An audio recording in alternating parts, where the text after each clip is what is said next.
Selamat datang di channel kami yang penuh dengan pengetahuan dan inspirasi. Di video kali ini, kita akan menjelajahi topik menarik yang akan membantu Anda memperluas wawasan dan meningkatkan pemahaman tentang dunia di sekitar kita melalui e-katalog yang telah kelompok kami sajikan. Dalam e-katalog ini, kami telah merangkum informasi penting dan menarik tentang perusahaan go public dan pasar modal. Kami akan membahas segala hal mulai dari konsep dasar hingga detail yang lebih mendalam. Jadi, apakah Anda siap untuk menjelajahi dunia pengetahuan bersama kami? Pastikan Anda tetap terhubung karena akan ada banyak fakta menarik, ilustrasi visual menarik, dan saran praktis yang akan kami bagikan. Ayo, mari kita mulai perjalanan edukatif ini. Sebelum kita mulai, mari kita lihat dulu daftar isi yang telah kami susun untuk e-katalog ini. Pertama, kita akan memulai dengan perusahaan go public, di mana kita akan menjelajahi pengertian, alasan, syarat, proses, keuntungan, dan kerugian dari perusahaan go public. Selanjutnya, pada bagian pasar modal, kita akan membahas pengertian, dasar hukum, skema umum, jenis, struktur, dan peran dari pasar modal itu sendiri.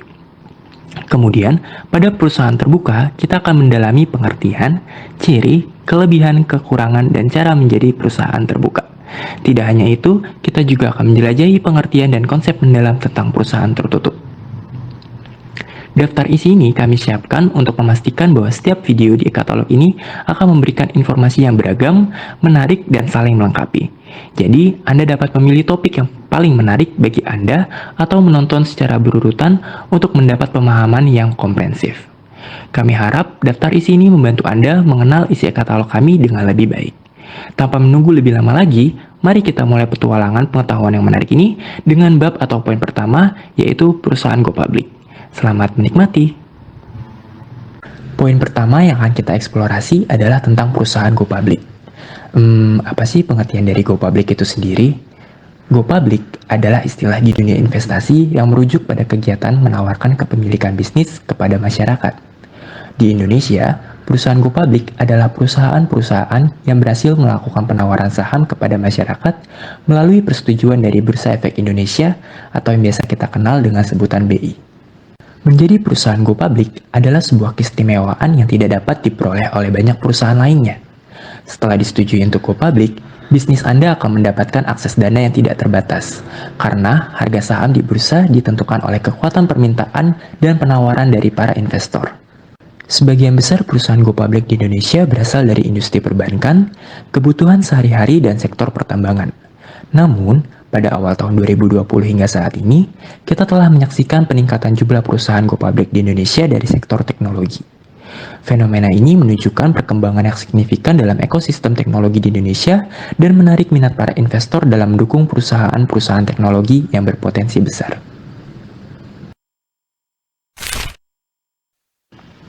Poin kedua yang akan kita jelajahi adalah mengapa sih perusahaan-perusahaan melakukan go public?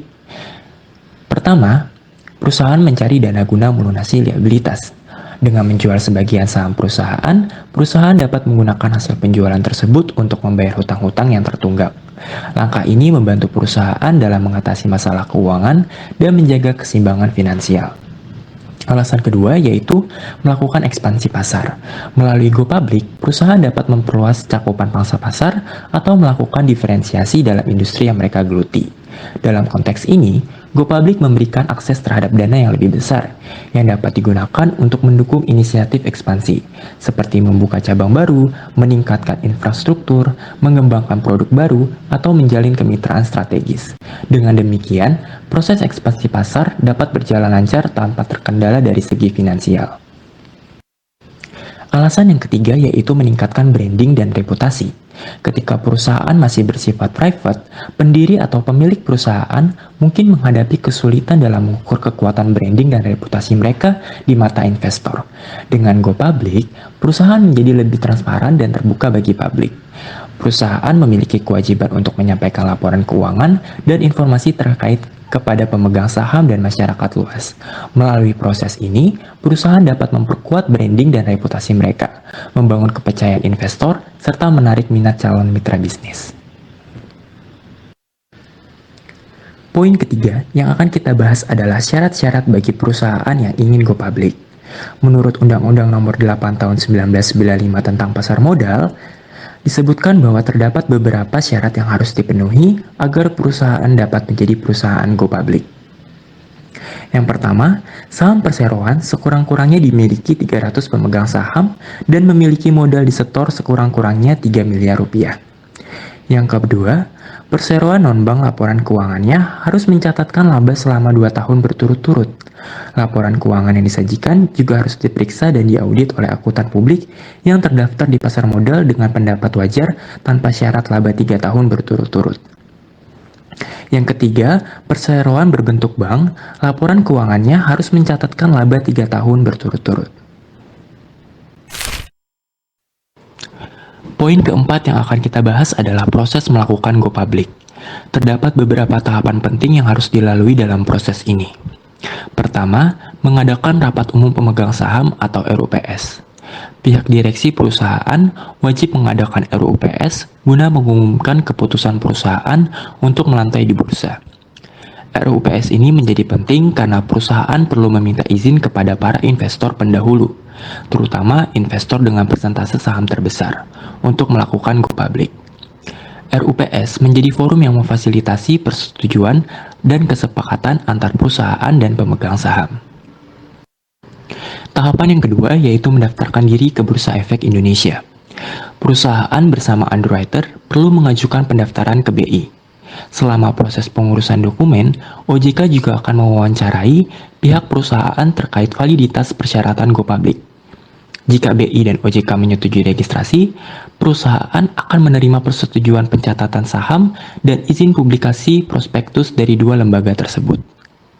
Tahapan yang ketiga yaitu merilis penawaran saham. Perusahaan bisa melakukan kegiatan publikasi sebanyak-banyaknya agar investor segera membeli saham. Publikasi ini bisa melalui berita, media sosial, TV, dan sarana komunikasi lainnya.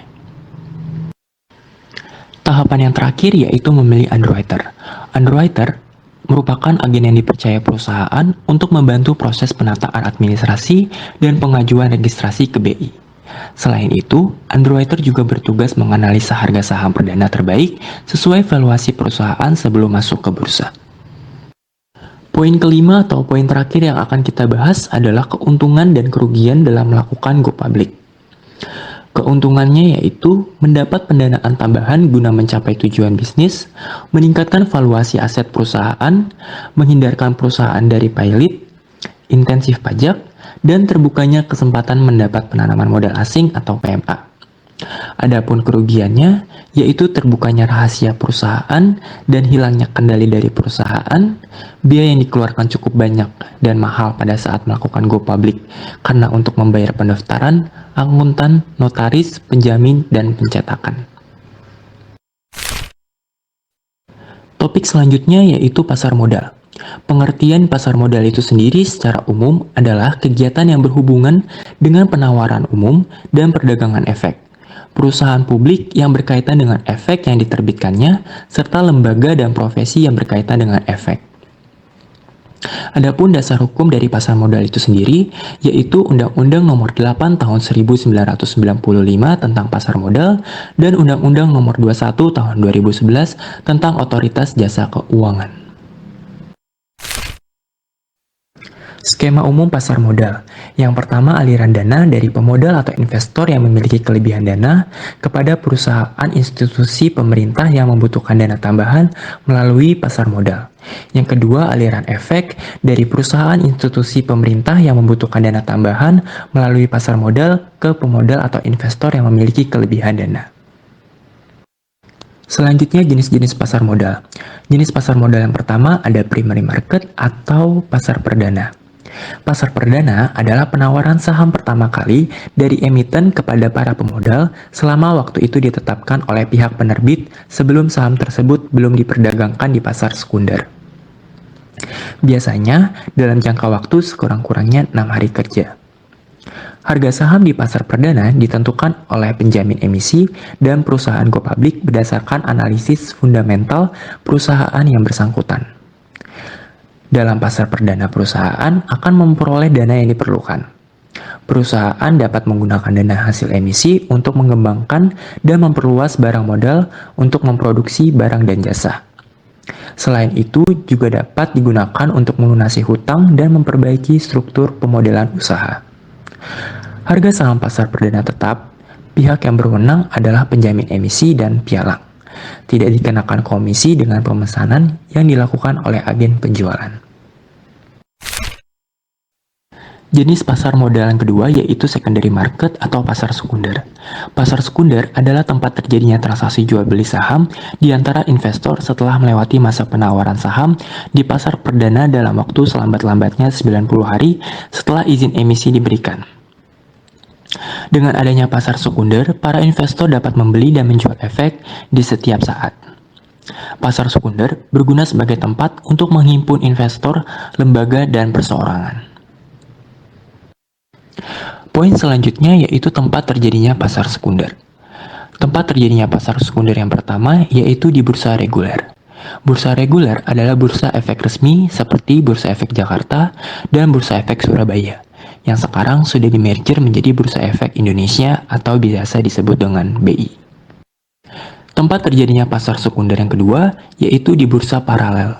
Bursa paralel atau over the counter adalah suatu sistem perdagangan efek yang terorganisir di luar bursa efek resmi, dengan bentuk pasar sekunder yang diatur dan diselenggarakan oleh Perserikatan Perdagangan Uang dan Efek-efek, diawasi dan dibina oleh OJK.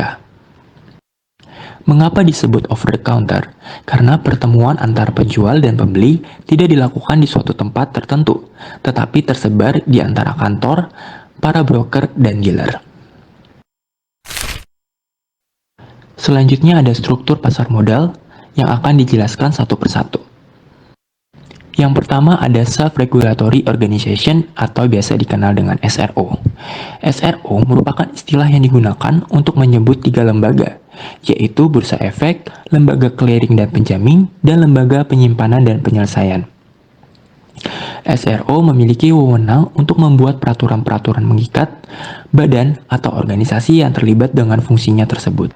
Sebagai contoh, peraturan-peraturan yang dibuat oleh Bursa Efek diantaranya peraturan yang berkaitan dengan pencatatan efek, peraturan keanggotaan bursa, dan peraturan perdagangan efek. Adapun lembaga pertama yaitu PT Bursa Efek Indonesia atau BEI. Sesuai dengan fungsinya, PT BEI memberikan layanan jasa transaksi efek, jasa pencatatan, dan jasa informasi dan fasilitas lainnya. Jasa transaksi efek adalah jasa yang diberikan untuk pelaksanaan jual dan beli efek. Jasa pencatatan adalah jasa pencatatan emiten atas saham dan obligasi. Jasa informasi dan fasilitas lainnya adalah jasa yang memberikan informasi kepada anggota bursa, kantor berita, media massa, dan perusahaan serta penyediaan terminal pelaporan transaksi obligasi.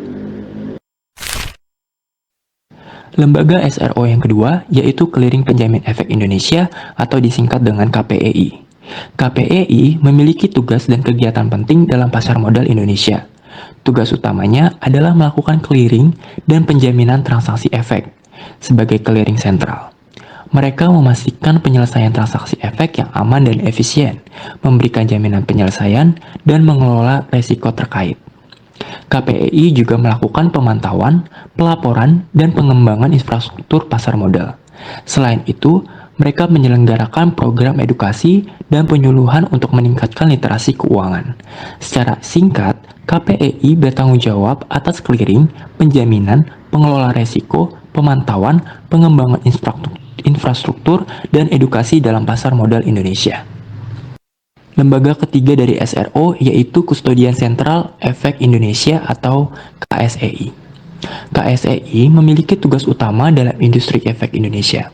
Mereka menyimpan dan mengelola efek secara elektronik, memfasilitasi penyelesaian transaksi efek, dan melakukan administrasi efek. KSEI juga berperan dalam pelaksanaan corporate action, penyediaan informasi efek, pengembangan infrastruktur, serta penyuluhan dan pendidikan. Secara singkat, KSEI bertanggung jawab atas penyimpanan, penyelesaian, dan administrasi efek, serta memainkan peran penting dalam penyediaan informasi dan pengembangan industri efek di Indonesia. Setelah SRO, kita akan membahas tentang perusahaan efek. Apa sih pengertian dari perusahaan efek itu sendiri? Perusahaan efek adalah pihak yang melakukan kegiatan usaha sebagai penjamin efek, perantara pedagang efek, dan manajer investasi. Yang pertama ada penjamin emisi efek atau biasa dikenal dengan sebutan underwriter. yaitu pihak yang membuat kontrak dengan emiten untuk melakukan penawaran umum atau go public bagi kepentingan emiten dengan kewajiban untuk membeli sisa efek yang tidak terjual. Yang kedua ada perantara pedagang efek atau broker atau dealer. Adalah pihak yang melakukan kegiatan usaha jual beli efek untuk kepentingan sendiri atau pihak lain. Dan yang terakhir ada manajer investasi atau investment manager, adalah pihak yang kegiatan usahanya mengelola portofolio efek untuk kepentingan nasabah atau mengelola portofolio investasi kolektif untuk kepentingan sekelompok nasabah. Kecuali perusahaan asuransi, dana pensiun, dan bank yang melakukan sendiri kegiatan usahanya berdasarkan peraturan perundang-undangan yang berlaku. Perusahaan efek dapat berbentuk pertama, perusahaan efek nasional yang seluruh sahamnya dimiliki oleh orang perseorangan, warga negara Indonesia, atau badan hukum Indonesia. Yang kedua, perusahaan efek patungan yang sahamnya dimiliki oleh perseorangan, warga negara Indonesia, badan hukum Indonesia, atau badan hukum asing yang bergerak di bidang keuangan. Selanjutnya, pelaku pasar modal. Pelaku pasar modal ini, yang pertama ada emiten atau perusahaan publik. Emiten adalah pihak yang melakukan emisi efek, melakukan penawaran umum atau go public, yaitu sebuah kegiatan penawaran efek yang dilakukan oleh emiten untuk menjual efek kepada masyarakat berdasarkan tata cara yang diatur dalam Undang-Undang Pasar Modal dan peraturan pelaksanaannya. Dalam melakukan kegiatan emisi efek, emiten tidak bisa langsung bergerak sendiri di pasar modal, melainkan harus menggandeng perusahaan efek sebagai penjamin emisi efek dan perantara pedagang efek. Emiten ada yang mengeluarkan efek bersifat ekuitas, yaitu berbentuk saham atau efek yang dapat ditukar dengan saham, atau efek yang mengandung hak untuk memperoleh saham. Terdapat pula emiten yang mengeluarkan efek bersifat utang, contohnya obligasi.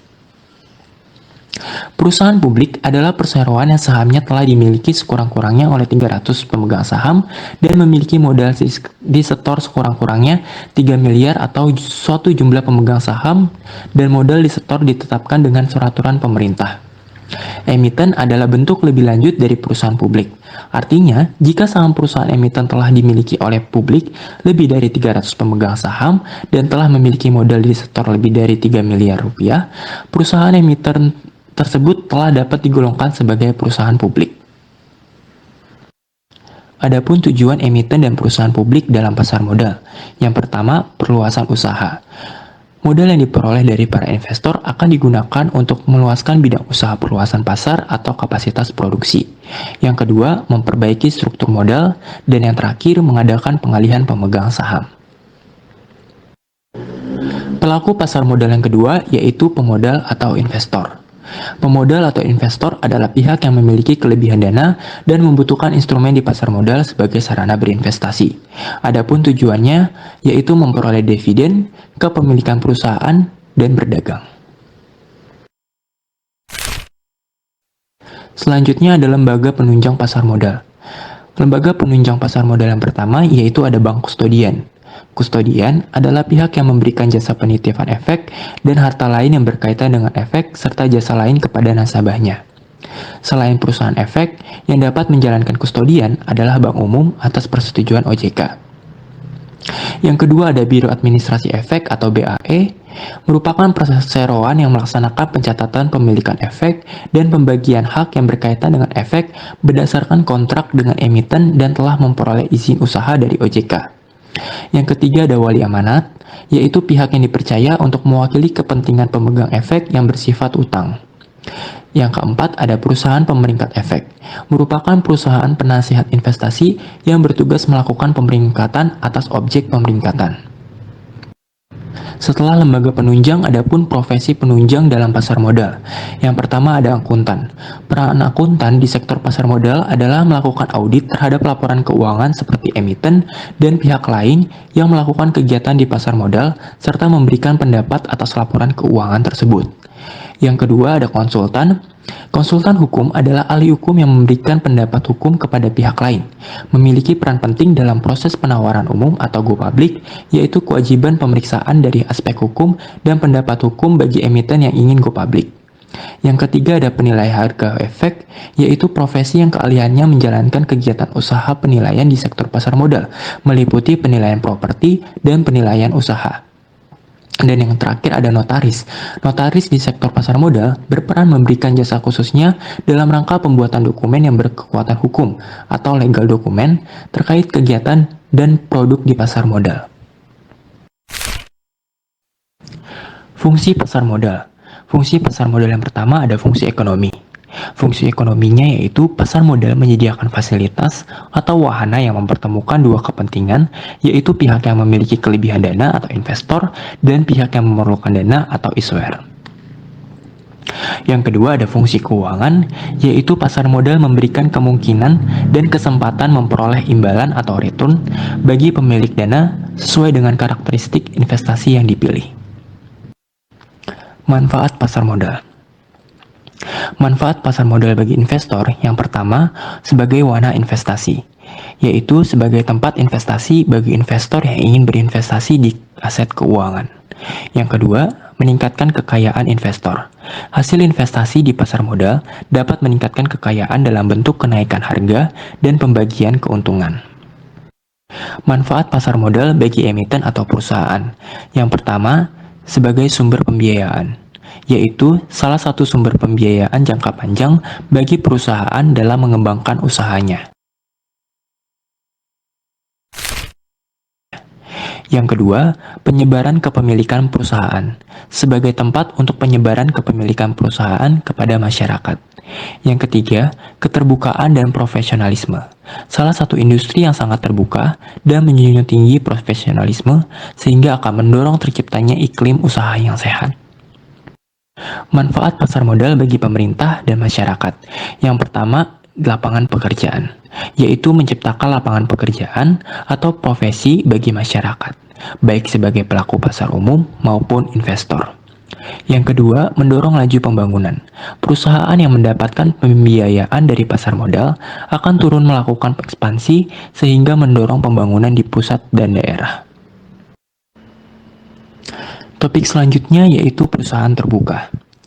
Perusahaan terbuka adalah perusahaan yang melakukan penawaran umum saham sesuai dengan peraturan yang ada atau yang telah dimiliki sekurang-kurangnya 300 pemegang saham dan memiliki modal disetor sekurang-kurangnya 300 miliar rupiah.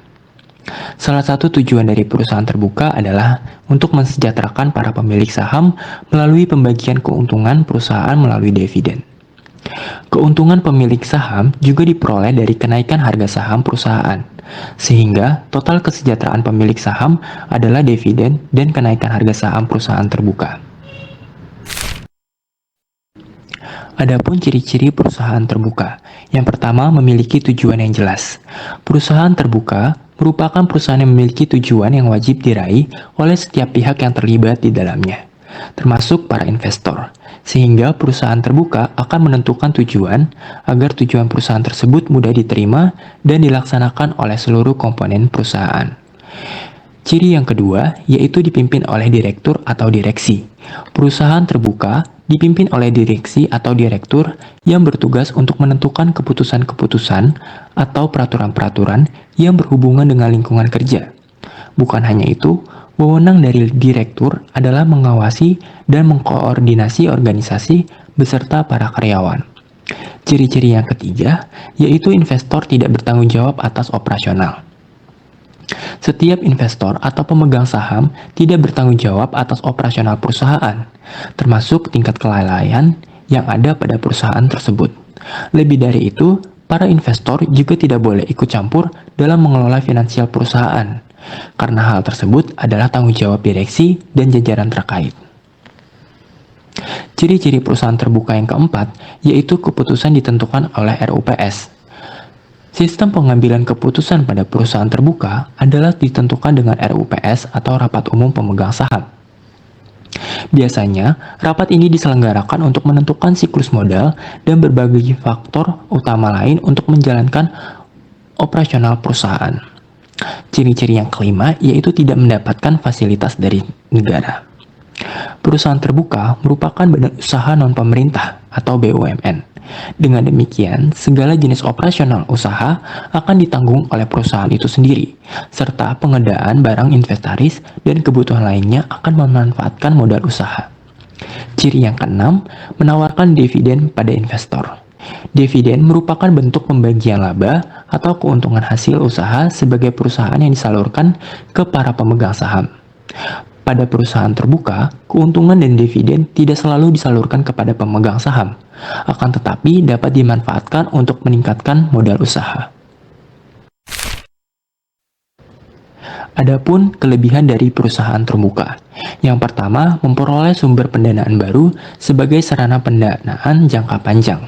Yang kedua, meningkatkan nilai perusahaan atau company value. Yang ketiga, meningkatkan citra perusahaan.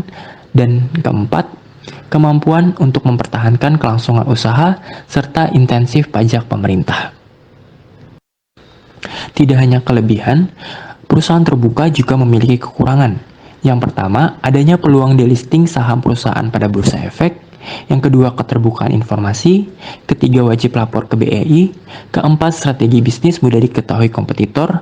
Dan yang terakhir, kekuasaan terbatas. Lalu, seperti apa sih cara menjadi perusahaan terbuka? Adapun tahapan-tahapannya. Yang pertama, tahapan awal persiapan.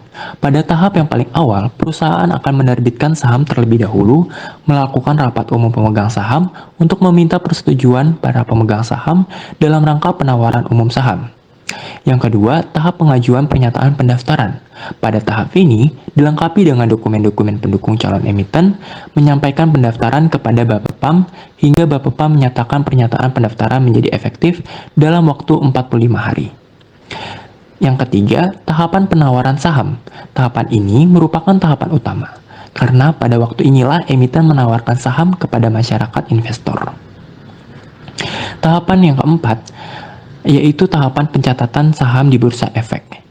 Kemudian, kewajiban emiten selanjutnya adalah menyampaikan informasi, yaitu laporan berkala. Misalnya, laporan tahunan dan laporan tengah tahunan.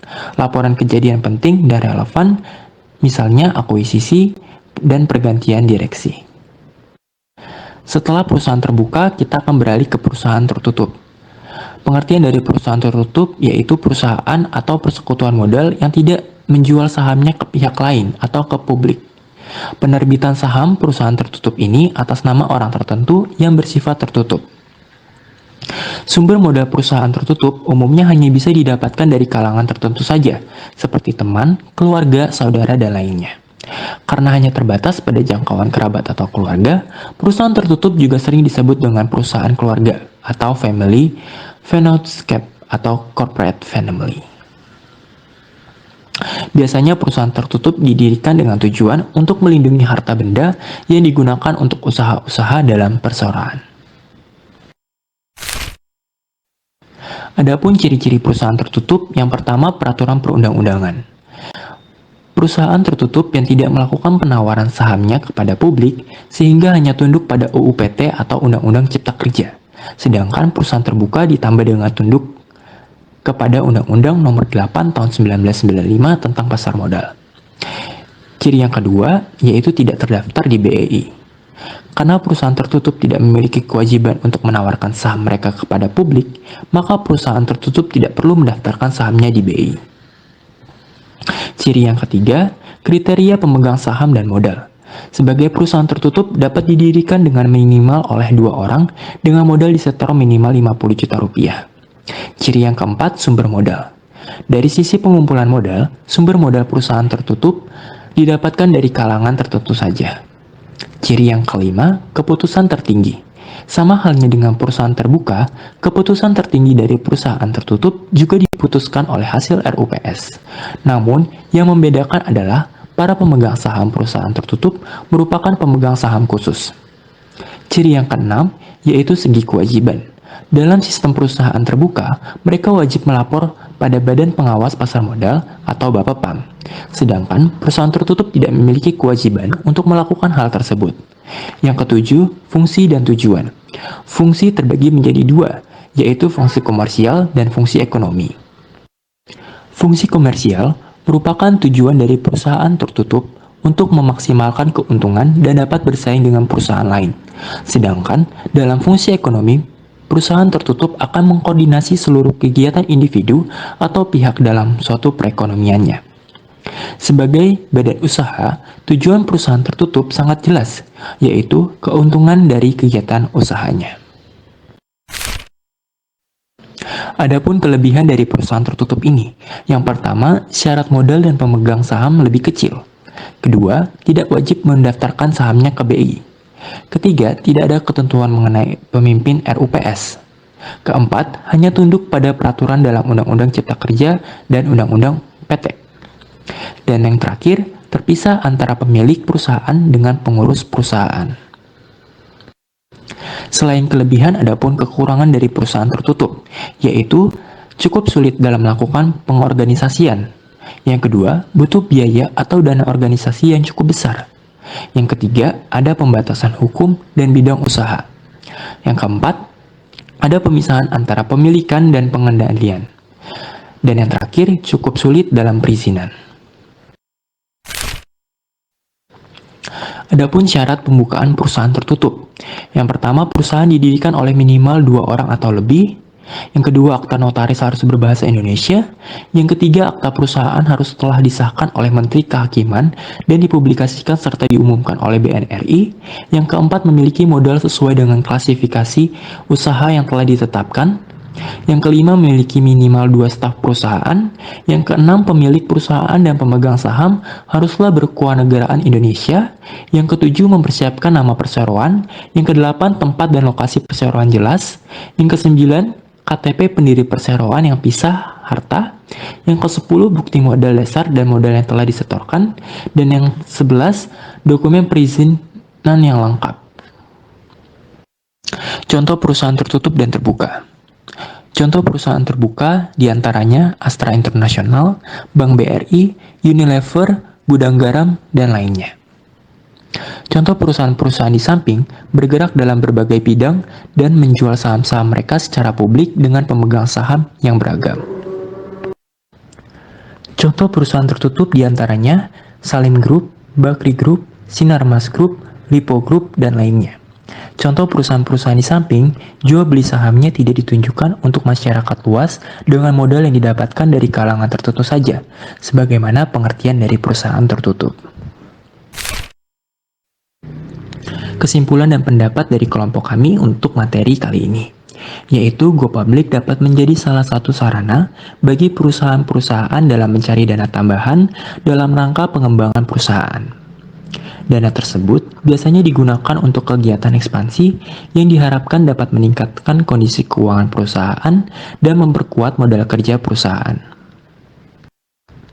GoPublic juga dapat menjadi langkah strategis yang penting bagi perusahaan yang ingin meningkatkan likuiditas saham dan meningkatkan visibilitas serta reputasi mereka di pasar. Namun, perusahaan harus mempertimbangkan baik manfaat dan tantangan yang terkait dengan langkah ini sebelum memutuskan untuk go public. Dalam skala yang lebih luas, ini dapat berdampak pada pertumbuhan ekonomi negara, penciptaan lapangan kerja, peningkatan pendapatan masyarakat, dan stabilitas pasar modal. Pasar modal di Indonesia memiliki potensi pertumbuhan yang besar. Dengan jumlah penduduk yang besar, pertumbuhan ekonomi yang stabil, dan pertumbuhan kelas menengah yang pesat, terdapat peluang besar bagi perkembangan pasar modal di negara kita ini. Dengan semakin banyaknya perusahaan yang IPO dan menjadi perusahaan terbuka, maka semakin membantu laju pertumbuhan ekonomi Indonesia. Selain itu, penerimaan perpajakan negara juga akan ikut naik seiring dengan berkembangnya pasar modal domestik. Kita sebagai mahasiswa dapat memanfaatkan peluang ini dengan meningkatkan pemahaman dan keterampilan dalam investasi dan keuangan, seperti melalui kombinasi dari pendidikan formal, bacaan pelatihan praktisi, pengalaman simulasi, dan interaksi dengan sesama mahasiswa dan profesional di bidang investasi, serta mempelajari perusahaan yang go public untuk mengidentifikasi potensi pertumbuhan mereka.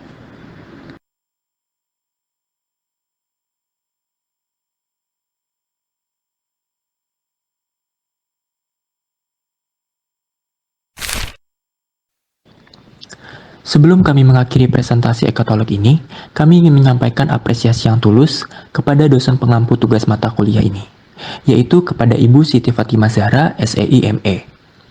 Terima kasih atas bimbingan, pengarahan, dan pengetahuan yang Anda bagikan kepada kami. Tanpa dukungan dan bimbingan Anda, kami tidak bisa mencapai pemahaman yang mendalam tentang topik ini. Kami berterima kasih atas kesempatan yang Anda berikan kepada kami untuk menjelajahi topik ini secara lebih mendalam.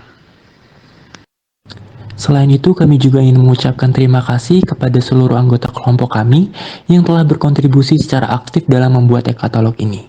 Pertama, terima kasih kepada Abdul Aziz Sobirin yang telah secara cermat menyusun materi GoPublic dan mengedit flipbook yang kami tampilkan.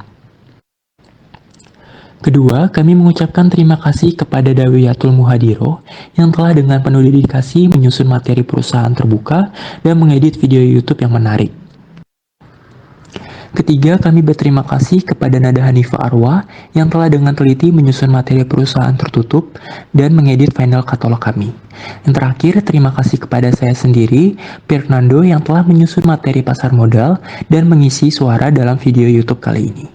Saya berharap kontribusi saya dapat membantu menggambarkan pentingnya pasar modal dalam konteks GoPublic. Kami berharap presentasi e-katalog ini telah memberikan pemahaman yang lebih baik. Terima kasih telah menyimak presentasi e-katalog ini. Jika Anda memiliki pertanyaan lebih lanjut, jangan ragu untuk mengajukannya. Terima kasih dan sampai jumpa di video selanjutnya.